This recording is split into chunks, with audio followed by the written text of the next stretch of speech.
Ma mère et ma sœur ont emmené ma fille dans un centre commercial et ont dit qu'elles allaient la laisser faire l'expérience d'être perdue. Elles ont appelé ça cache-cache et l'ont laissée là. Oh voyons, elle finira bien par réapparaître, a ri ma sœur. Si elle est perdue, c'est de sa faute, a dit ma mère. Des chiens policiers ont été mobilisés pour une fouille complète. 3 jours plus tard, la seule chose retrouvée, c'était ses vêtements. Avant de commencer l'histoire, n'oubliez pas de laisser un like et de vous abonner à la chaîne pour voir plus d'histoires comme celle-ci. Dans un quartier résidentiel tranquille de la banlieue de Lyon, Martine Dubois sortit de sa voiture d'un palace. Son visage portait les marques de la fatigue accumulée par ses longues heures de travail comme infirmière. Elle travaillait au service de pédiatrie de l'hôpital de la Croix-Rousse depuis 12 ans. Tout en rassemblant ses cheveux grisonnants en queue de cheval, elle leva les yeux vers les fenêtres de sa maison. C'était une demeure un peu défraîchie, mais elle avait été un havre de paix pour elle et sa fille, Lily. « Maman, bon retour !» La porte s'ouvrit énergiquement et Lily, 10 ans, sortit en courant. Le visage de Martine s'illumina d'un sourire en voyant sa fille, avec ses longs cheveux bruns coiffés en couette de chaque côté de sa tête et ses yeux bleus vifs. Lily était restée chez Madame Fournier, la voisine, après l'école. Pour Martine, qui enchaînait les gardes de nuit, l'aide de ses voisins était indispensable. « Je suis rentrée, Lily. Comment s'est passée ta journée à l'école ?» demanda Martine en serrant sa fille dans ses bras. Lily répondit en reniflant l'odeur de l'uniforme de sa mère, « Très bien. On a fait une expérience en sciences et j'ai eu 20/20 à mon contrôle de maths. »« C'est merveilleux. Ma fille est un génie, » dit Martine en caressant la tête de Lily. Quand elles entrèrent dans la maison, les devoirs de Lily étaient déjà étalés sur la table du salon. Martine se dirigea vers la cuisine et sortit des restes du réfrigérateur. Trouver le temps de cuisiner était toujours un défi avec son emploi du temps irrégulier d'infirmière. « Lily, tu as faim ? Je vais réchauffer la soupe de poulet. »« Oui. Mais d'abord, regarde ça. » Lily montra fièrement un dessin qu'elle avait rapporté de l'école. C'était un dessin de sa famille, Martine, Lily et Jacques, le père de Lily, qui avait divorcé de Martine 5 ans auparavant. Martine sentit une légère pointe au cœur. « C'est un très joli dessin, Lily. Papa a dit qu'il voulait le voir aussi. Je vais l'emporter quand je le verrai le week-end prochain. » Martine hocha la tête en silence. Le divorce avec Jacques n'avait pas été facile, mais elle essayait de maintenir la meilleure relation possible pour le bien de Lily. Jacques ne passait du temps avec Lily que 2 week-ends par mois, ni plus ni moins. Pendant qu'elle préparait le dîner, le téléphone sonna. Martine décrocha le combiné avec un soupir. « Allô, Dubois à l'appareil. »« Martine, comment vas-tu ? Tu peux parler maintenant ?» La voix à l'autre bout du fil était celle de Danielle, la mère de Martine. Elle n'avait toujours pas cessé de s'immiscer dans la vie de sa fille. « Oui, je prépare juste le dîner. »« Encore des plats préparés ? Cet enfant devrait manger des repas plus nutritifs. » La voix de Danielle était teintée de reproche. Martine ferma les yeux et prit une profonde inspiration. « C'est de la soupe de poulet. Faite maison. »« Je vois. Au fait, Vanessa et moi avons prévu quelque chose pour le week-end. On pensait emmener Lily faire du shopping. » Vanessa, la sœur de Martine, était très liée à leur mère. Toutes deux critiquaient constamment Martine, l'accusant notamment de trop gâter Lily dans son éducation. « Faire du shopping ? C'est inhabituel que vous vouliez emmener Lily. C'est le droit d'une grand-mère de passer du temps avec sa petite fille, non ? Et puis, cet enfant a besoin de développer sa sociabilité. Elle manque d'indépendance parce que tu la gâtes trop. » Martine tenta de protester, mais les mots restèrent coincés dans sa gorge. Il était toujours difficile d'affirmer ses opinions face à sa mère et sa sœur. Depuis l'enfance, elle avait appris à simplement se taire et obéir devant elle. Lily est très sociable, elle a plein d'amis à l'école. Mais elle doit apprendre la dureté du monde réel. Vanessa et moi l'emmènerons au centre commercial de la Pardieu samedi après-midi. Tu devrais prendre un peu de temps pour toi. Tu travailles tout le temps et tu n'as pas l'air bien. Martine se sentait épuisée, mais elle considéra l'idée. Elle était effectivement fatiguée par ses gardes de nuit consécutives. Peut-être que ce ne serait pas une mauvaise chose pour Lily d'aller faire du shopping, et honnêtement, elle avait envie d'un peu de temps pour elle. D'accord. Je vais demander à Lily. Après avoir raccroché, Martine proposa l'idée à Lily. Contrairement à ses attentes, les yeux de Lily s'illuminèrent. Faire du shopping avec mamie et tante Vanessa ? Je veux y aller. Peut-être que je pourrais choisir des cadeaux de Noël aussi ? Martine sourit. Oui, Probablement. Le samedi matin, Daniel et Vanessa arrivèrent chez Martine. Comme d'habitude, Daniel arborait un maquillage parfait et des vêtements coûteux, et Vanessa était tout aussi élégante. Les deux femmes froncèrent légèrement les sourcils en voyant la tenue décontractée de Lily. « Tu y vas dans ces vêtements? Tu n'as rien de plus mignon ?» demanda Vanessa, faisant légèrement se recroqueviller Lily. « Ces vêtements sont assez mignons, » dit Martine, mais les deux femmes l'ignorèrent. « Bon, allons-y. Martine, on sera de retour dans la soirée. »« Repose-toi, » dit Daniel d'un ton autoritaire. Martine embrassa Lily. « Amuse-toi bien, ma chérie. Appelle s'il y a quoi que ce soit. Tout ira bien, maman. Toi, repose-toi. » Lily fit un signe de la main joyeux en regardant la voiture de luxe de Daniel s'éloigner. Martine sentit un étrange malaise l'envahir, mais elle refoula ce sentiment. Sa mère et sa sœur faisaient partie de la famille de Lily, tout irait sûrement bien. Martine retourna à la maison et décida de profiter de son rare temps libre. Elle lut un livre, rattrapa son retard dans les tâches ménagères, l'après-midi, prit un long bain. Cependant, à mesure que le temps passait, son anxiété augmenta de nouveau. Le soir venu, toujours aucun signe des trois femmes. Martine prit son téléphone portable et appela sa mère. Pas de réponse. Elle essaya ensuite d'appeler Vanessa, mais là encore, sans succès. Elle regarda l'horloge. Il était déjà plus de 19 heures. Finalement, après de nombreuses tentatives, sa mère décrocha. « Allô? Martine, pourquoi appeler autant de fois? Tu as toujours été aussi anxieuse ?» La voix de Daniel avait une pointe d'irritation. « Maman, il est déjà 19h30. Vous êtes bien en retard. Où est Lily? » Il y eut un moment de silence à l'autre bout du fil. « Oh, Lily !» Le cœur de Martine faillit s'arrêter. Le ton de sa mère était clairement étrange. « Quoi, Lily? Où est-elle? » « Calme-toi, Martine. Lily s'est juste perdue, c'est tout. » Martine n'en croyait pas ses oreilles. « Juste perdue? Qu'est-ce que tu veux dire? » Nous sommes au centre commercial de la Pardieu. Vanessa et moi sommes à l'aire de restauration. On vient d'expliquer la situation à la sécurité. Martine attrapa ses clés de voiture, les mains tremblantes. « J'arrive tout de suite. » Les 20 minutes de trajet jusqu'au centre commercial semblèrent une éternité à Martine. Son esprit était en plein chaos, imaginant les pires scénarios. Elle grilla des feux rouges et dépassa la limitation de vitesse. Glissant sur le parking du centre commercial, Martine se précipita dans le bâtiment, se souvenant du chemin vers l'aire de restauration. Elle trouva rapidement sa mère et sa sœur. Les deux femmes discutaient avec un agent de sécurité tout en buvant un café. Leur attitude calme fit monter la colère de Martine. « Qu'est-ce qui s'est passé ?» cria-t-elle en s'approchant d'elle. Daniel posa élégamment sa tasse de café et leva les yeux vers Martine. « Martine, arrête de crier en public. Où est Lily ?» Martine essaya de contrôler sa voix, mais le tremblement ne cessait pas. Vanessa haussa les épaules. « On ne sait pas. On essayait juste de lui donner une expérience éducative. » « Une expérience éducative ?»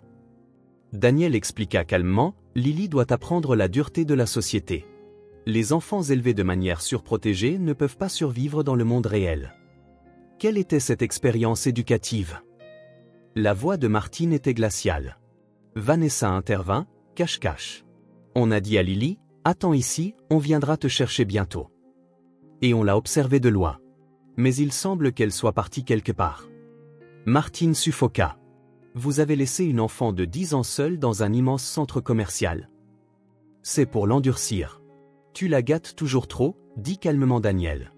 L'agent de sécurité intervint. « Madame, j'ai besoin d'informations détaillées sur votre fille. Avez-vous une photo ?» Martine sortit son téléphone portable, les mains tremblantes, et montra une photo récente de Lily. Elle a de longs cheveux bruns et des yeux bleus. Aujourd'hui, elle portait un t-shirt bleu marine et un short en jean. « Quand a-t-elle disparu ?» demanda l'agent aux deux femmes. Vanessa répondit, « Probablement vers 16 heures. » « Mais ne vous inquiétez pas, je suis sûre qu'on la retrouvera bientôt, » sourit-elle. Tous les enfants apprennent l'indépendance de cette façon. Martine tenta de garder son sang-froid malgré sa colère intense. Elle a disparu depuis plus de 3 heures. Pourquoi n'avez-vous pas contacté la police immédiatement? La police? Tu exagères, Daniel regarda Martine avec des yeux méprisants. Si elle s'est perdue, c'est sa propre responsabilité. Elle apprendra de telles expériences. Martine se tourna vers l'agent de sécurité. « S'il vous plaît, contactez la police. Ma fille a peut-être été enlevée. » Daniel et Vanessa échangèrent un regard. « Eh bien, ça alors ?» L'agent hocha la tête et commença à communiquer par radio. Martine s'effondra sur une chaise, sentant toutes ses forces l'abandonner. « Pourquoi ?» demanda-t-elle d'une voix tremblante. « Pourquoi avez-vous fait ça ?»« Parce qu'il y a un problème avec ton éducation, » dit froidement Daniel. « Cet enfant est trop gâté. Il était temps qu'elle connaisse la dureté de la réalité. » Vanessa acquiesça. « Ne t'inquiète pas, elle sera retrouvée.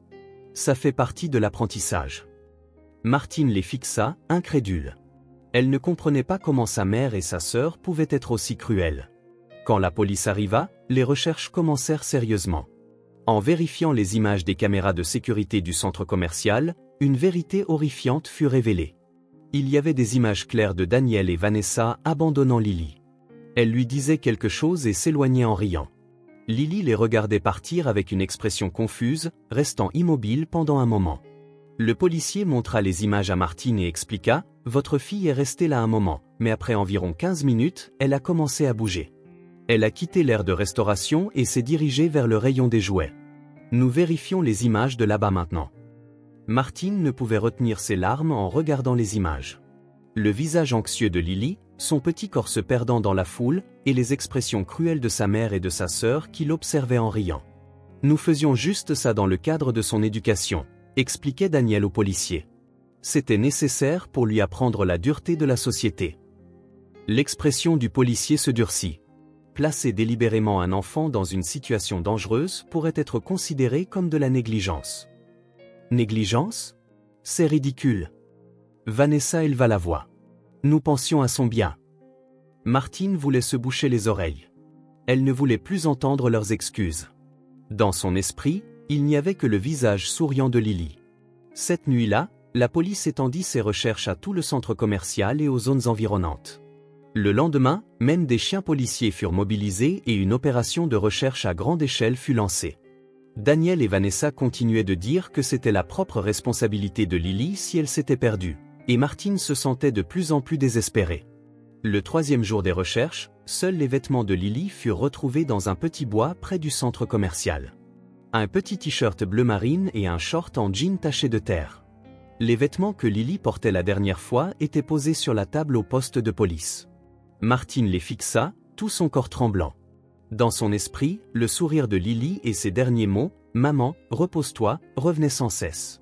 Madame Dubois appela doucement l'inspecteur Lambert. « Nous traitons maintenant cette affaire comme un enlèvement.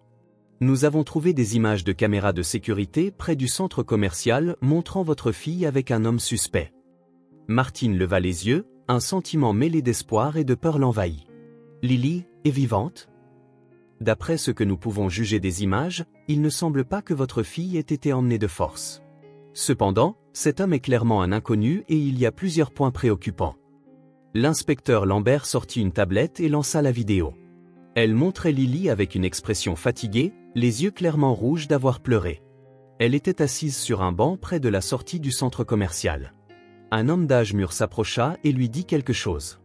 Lily semblait méfiante au début, mais son expression s'adoucit progressivement aux paroles de l'homme. À la fin de la vidéo, on les voyait quitter le centre commercial ensemble. Nous avons identifié le visage de cet homme. L'inspecteur Lambert montra une autre photo. Son nom est Édouard Morel. 43 ans, célibataire. Il vit seul dans un appartement en périphérie de Lyon et travaille dans un magasin d'électronique. Il n'a pas de casier judiciaire. Mais pourquoi Lily est-elle partie avec lui? Martine était confuse. Il est clair que votre fille avait peur. L'homme a probablement dit qu'il l'aiderait. Quant aux vêtements retrouvés seuls, continua l'inspecteur, choisissant soigneusement ses mots, nous ne devons pas encore envisager le pire scénario. Bien que les vêtements aient pu être enlevés, ils ont pu simplement être changés pour masquer son identité. À ce moment-là, la porte du poste de police s'ouvrit et Daniel et Vanessa entrèrent. Leurs visages montraient des signes de fatigue, mais toujours aucune trace de culpabilité. Martine s'approcha Daniel. « De nouvelles informations ?» Martine se leva, tremblante de colère. « C'est de votre faute. Tout est de votre faute s'il y est. Nous avons fait ce que nous pensions être le mieux, » répondit calmement Daniel. « Le mieux ? Martine éleva la voix. Qu'y a-t-il de bien à abandonner une enfant de 10 ans dans un centre commercial rempli d'inconnus? Il était temps qu'elle apprenne la dureté de la société, intervint Vanessa. Tu la gâtes toujours trop. Martine pointa du doigt les images de la caméra de sécurité avec des doigts tremblants. Regardez. Lily est partie avec un inconnu. C'est ça, la dureté de la société dont vous parlez? Daniel et Vanessa regardèrent les images et semblèrent comprendre la gravité de la situation pour la première fois. Cependant, elles n'admettaient toujours pas leur faute. C'est le propre jugement de Lily d'être partie avec lui, dit Daniel. Nous ne sommes pas responsables. L'inspecteur Lambert intervint d'une expression sévère. Vos actions pourraient constituer une maltraitance infantile. Vous avez délibérément placé l'enfant dans une situation dangereuse. Daniel et Vanessa parurent surprises. Pour la première fois, l'anxiété apparut sur leur visage. Pendant ce temps, Lily se trouvait dans l'appartement d'Édouard Morel. On lui avait donné de nouveaux vêtements et elle séjournait dans une petite chambre. La pièce était fermée à clé, mais elle n'était pas maltraitée. Édouard lui donnait des repas et maintenait un ton doux lorsqu'il lui parlait. « S'il te plaît, je veux rentrer à la maison », supplia Lily à Édouard, les larmes aux yeux. Il venait d'entrer dans la pièce et de poser un sandwich pour le dîner. « Non. Ta famille t'a abandonné. Je vais te protéger, dit Édouard, mais il y avait de l'incertitude dans ses yeux. Lily était une enfant intelligente. Bien qu'effrayée, elle observait la situation sans paniquer. Édouard ne semblait pas essayer de lui faire du mal, au contraire, il la traitait avec une attitude quelque peu protectrice. « Ma grand-mère et ma tante m'ont laissé, dit Lily doucement. Mais ma maman est différente. Elle ne savait pas. Maman me cherche sûrement. » Édouard la fixa en silence. « Mange. Ça va refroidir. » Après qu'il eut quitté la pièce, Lily ramassa une photo d'elle posée sur le lit. C'était une impression d'une image de caméra de surveillance prise au centre commercial, une photo d'elle pleurant seule. À côté de la photo se trouvait une coupure de journal, un article titré « Appel à des sanctions plus sévères pour la maltraitance infantile ». Lily regarda autour de la pièce. La fenêtre était petite et haute, mais elle n'était pas verrouillée. Elle commença à penser, cet homme n'essaie pas de me faire du mal, mais peut-être de m'aider à sa manière. Mais c'était mal.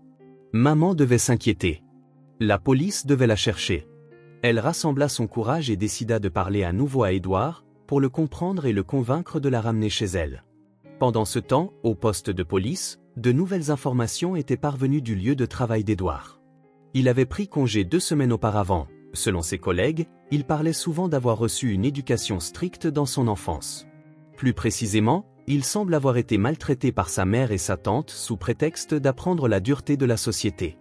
Il est possible que Morel ait tenté de sauver votre fille en raison de son traumatisme passé, expliqua l'inspecteur Lambert à Martine. Selon ses collègues, il était très sensible à la question de la maltraitance infantile. Martine se couvrit le visage de ses mains tremblantes. « Alors Lily ? Il y a une forte probabilité qu'elle soit en vie, affirma l'inspecteur.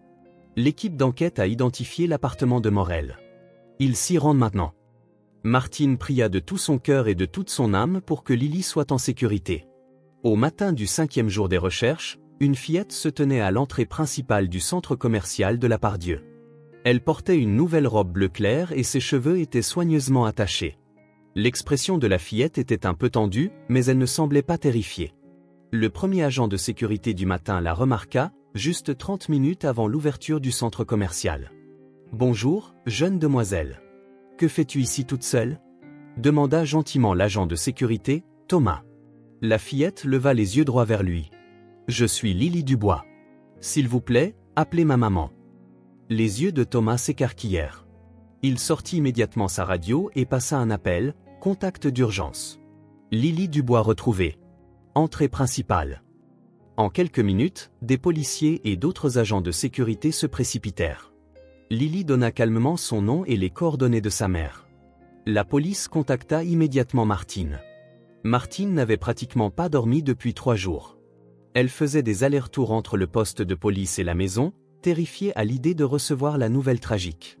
Quand le téléphone sonna, elle décrocha le combiné, les mains tremblantes. Dubois à l'appareil. Sa voix était rauque de fatigue. « Madame Dubois, c'est l'inspecteur Lambert. J'ai de bonnes nouvelles. Lily a été retrouvée. Elle est saine et sauve. » Martine s'effondra à genoux. « Lily, Elle est vivante, vraiment? Oh? Elle a été trouvée à l'entrée principale du centre commercial de la Pardieu. Un policier est avec elle maintenant. Pouvez-vous venir tout de suite? Martine conduisit comme une folle. Quand elle arriva au centre commercial, des voitures de police et des ambulances s'étaient rassemblées. Elle sauta de sa voiture et courut vers le centre du cercle de personnes. Lily. La petite fille se retourna, et des larmes emplirent ses yeux bleus. Maman. Elles s'étreignirent et pleurèrent. Martine toucha les cheveux, le visage, les bras de Lily comme pour s'assurer que son corps était indemne. Tu vas bien? Tu n'es pas blessée? Lily hocha la tête. Je vais bien, maman. Édouard a été gentil avec moi. Martine suffoqua. Édouard, celui qui t'a emmené. L'inspecteur Lambert s'approcha des deux.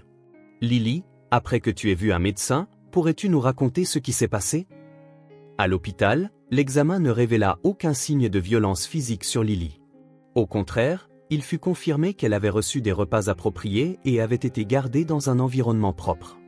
Les médecins étaient surpris, il était rare qu'une victime dans une affaire d'enlèvement revienne en si bon état. Dans une petite salle d'entretien à l'hôpital, l'inspectrice Hélène Morin écouta doucement l'histoire de Lily. Martine était également présente. Lily, peux-tu me raconter ce qui s'est passé au centre commercial? Demanda doucement Hélène. Lily prit une profonde inspiration et commença à parler. Je suis allée faire du shopping avec mamie et tante Vanessa. Mais au milieu, elles ont dit, jouons à cache-cache. Elles ont dit, attends ici, tu dois nous trouver. Elle continua avec une certaine hésitation. Mais peu importe combien de temps j'attendais, je ne les trouvais pas. J'ai eu peur. Quand je pleurais, Édouard est venu et m'a demandé si ça allait. Alors tu es parti avec lui? Incita doucement Hélène. Oui. J'avais peur au début, mais Édouard a dit qu'il contacterait la police. Mais quand nous sommes arrivés à son appartement, il a dit, ta grand-mère et ta tante sont des personnes horribles. Tu ne peux plus retourner vers elles. Martine serra les épaules de sa fille avec des mains tremblantes. Édouard m'a dit que sa grand-mère et sa tante lui avaient fait des choses terribles. Il a dit qu'elle le malmenait souvent au nom de l'éducation quand il était petit. C'est pourquoi il voulait me protéger. Est-ce qu'il t'a fait quelque chose de mal? Demanda Hélène avec précaution. Lily secoua la tête. Non. Il m'a acheté de nouveaux vêtements et m'a fait de la bonne nourriture. Mais il ne me laissait pas sortir. Il disait qu'il me protégeait des gens qui me feraient du mal. Alors pourquoi es-tu retourné au centre commercial ce matin? Hier soir, j'ai beaucoup parlé avec Édouard. Je lui ai dit que ma maman ne m'avait pas abandonné, qu'elle ne savait pas. Alors Édouard a réfléchi longtemps et a finalement dit, demain, je te rendrai à ta maman. Lily sourit légèrement. Il a dit qu'il ne pouvait pas me ramener directement, alors on a fait un plan. Tôt le matin, il m'a emmené devant le centre commercial et a dit, quand tu trouveras un agent de sécurité, parle-lui. Hélène hocha la tête en prenant des notes. Nous avons aussi trouvé une lettre d'Édouard. Elle sortit une enveloppe. C'était dans la poche de Lily. Martine ouvrit l'enveloppe, les mains tremblantes. Il y avait une lettre écrite d'une écriture soignée. Madame Dubois, je n'ai pas fait de mal à votre fille. C'est vraiment une enfant qui mérite d'être aimée. J'ai ma propre expérience de souffrance due à l'éducation de ma mère et de ma tante, et je ne voulais pas que Lily vive la même chose. Quand j'ai vu sa grand-mère et sa tante l'abandonner sur les caméras de sécurité du centre commercial, j'ai agi impulsivement. Votre fille vous aime énormément. J'ai pu comprendre d'après ces histoires que vous êtes une bonne mère. S'il vous plaît, protégez-la. Édouard Morle. Martine ne put retenir ses larmes. Un mélange complexe d'émotions colère, soulagement, surprise l'envahit. Où est parti Édouard? Demanda Martine à Hélène. Nous ne le savons pas encore. Son appartement était vide. Ses affaires avaient été emportées. Il a probablement fui après avoir ramené Lily. Martine serra Lily fort contre elle. C'est fini maintenant. On peut rentrer à la maison, maman. Lily regarda dans les yeux de sa mère. Que arrivera-t-il à mamie et tante Vanessa? L'expression de Martine se durcit. Elles ne s'approcheront plus jamais de nous. Est-ce qu'Édouard sera attrapé? Il y avait de l'inquiétude dans la voix de Lily. La police le cherche, répondit honnêtement Martine. Mais le fait qu'il ne t'ait pas fait de mal et qu'il ait finalement fait ce qui était juste sera pris en considération au tribunal, je pense. Lily hocha la tête, semblant soulagée. Édouard n'est pas une mauvaise personne. Je pense qu'il était juste blessé. Martine fut surprise par la perspicacité de son enfant. qu'une fillette de 10 ans puisse avoir une telle empathie profonde. Son cœur se remplit de fierté et d'amour. 3 mois passèrent. Martine et Lily avaient déménagé à l'autre bout de Lyon et commençaient une nouvelle vie dans une petite maison lumineuse. Toutes deux se remettaient progressivement du traumatisme de l'incident. Lily avait une séance hebdomadaire avec une gentille psychologue. Elle était étonnamment forte et la thérapeute disait « La résilience de Lily est remarquable ». Martine se sentait fière de la force de sa fille. Un samedi matin paisible, une lettre arriva dans la boîte aux lettres. Il n'y avait pas de nom d'expéditeur, mais le cachet de la poste provenait d'un département éloigné. Martine l'ouvrit, intriguée. « Madame Dubois, 3 mois ont passé. Votre fille va-t-elle bien ? Je me suis inquiétée pour elle tout ce temps. Je n'attends pas que ce que j'ai fait soit pardonné. Cependant, les paroles de Lily ont changé ma vie. Je commence actuellement une nouvelle vie sous un nom différent dans un petit village de la Creuse. J'ai commencé à faire du bénévolat dans un foyer pour enfants local. J'espère qu'en soutenant les enfants qui ont été blessés, je pourrai réparer un peu mes torts. Le récit ci-joint est un compte-rendu de mon enfance. Il détaille les abus appelés éducation de ma mère et de ma tante. C'est pourquoi j'ai emmené Lily ce jour-là. Mais ce n'est pas une excuse. S'il vous plaît, dites à Lily que son cœur pur et sa gentillesse ont sauvé un adulte brisé. Et voilà. Martine fut submergée d'émotions complexes en lisant le récit. L'enfance d'Édouard était remplie d'abus inimaginables. Pourtant, il avait finalement fait ce qui était juste. Martine ne pouvait pas lui pardonner, mais elle ressentait une sorte de compréhension et de gratitude pour avoir ramené Lily saine et sauve. Pendant ce temps, la vie de Daniel et Vanessa avait été transformée. L'incident fut largement rapporté dans les journaux locaux, et leur excuse de considération éducative reçut une forte condamnation de la société. Daniel avait été exclu de son groupe de bénévoles paroissial et Vanessa avait perdu son emploi. Daniel était maintenant assise seule près de la fenêtre dans sa grande maison vide. Elle tenait un vieil album dans ses mains et regardait des photos de Martine enfant. Pour la première fois, elle commença à se remettre en question. La question « ai-je eu tort ?» commençait à germer dans son cœur. Vanessa, incapable d'échapper à l'influence de sa mère, avait déménagé dans une nouvelle ville, vivant comme si elle fuyait ses erreurs. Ce soir-là, Martine et Lily passaient du temps sur le canapé du salon. Elles venaient de finir de regarder un film. « Maman » demanda soudain Lily. « La famille, ce n'est pas seulement les liens du sang, n'est-ce pas ?» Martine fut un peu surprise. « C'est vrai.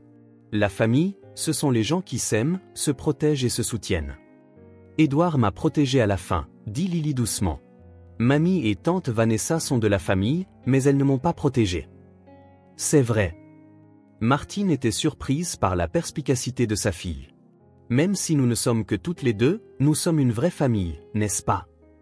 Les yeux de Lily étaient pleins d'espoir. « Bien sûr, ma chérie. » Martine serra sa fille dans ses bras. « Nous sommes la meilleure des familles. » Cette nuit-là, Martine décida d'écrire une réponse à la lettre d'Édouard. Bien qu'elle ne puisse pas lui pardonner, elle écrivit des mots de gratitude pour avoir ramené Lily saine et sauve et des vœux pour sa propre guérison. Dehors, la neige avait commencé à tomber doucement. Une lumière chaude brillait dans la petite maison de Martine et Lily. C'était l'image d'une vraie famille, créée par le lien fort qui les unissait.